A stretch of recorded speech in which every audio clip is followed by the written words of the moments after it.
that if every transgender person ends up approaching this in a different way, because transgender people can feel more or less attached to their body. So however their brains have developed their identity, some people feel very strongly that their body doesn't match, and that if they don't remove the pieces that are in front of them or change them, that they're not going to be able to function as people. And others want to outwardly act the way that they feel inside, but don't necessarily feel the need to change the physical features. Some people do well on hormones only and don't need to change anything else. And some people don't even feel the need to go that route. And so everybody's really in a different category. Part of the idea is that we try to put all of the concepts of sex and gender in two boxes, and really all of it is just one big, long, complicated spectrum, and figuring out where each person falls on it is just a little bit different from every other person, no matter who you are.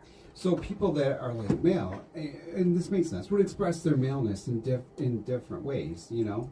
I mean, I think of myself as someone who's 100% male, but I don't watch football.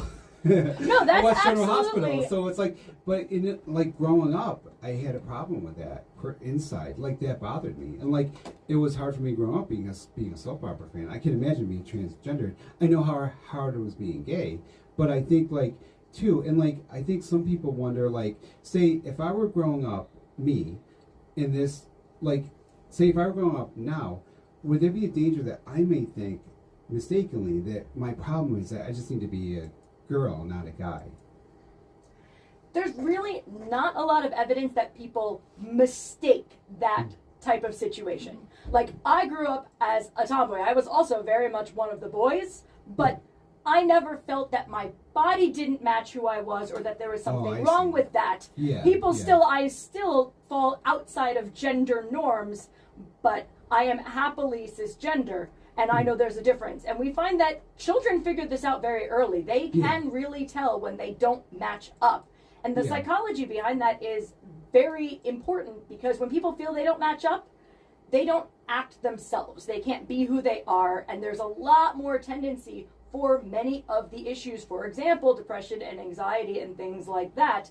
And in fact, the idea of ending your life is much, much, much more common in folks who are trans, and especially those who are sort of moved away from transitioning, than otherwise. And that really tells us that there's something inherent in that isn't really just going to be, somebody's not just going to be tricked into it. Right. So what happens when a person, say a young person who's a teen, goes for therapy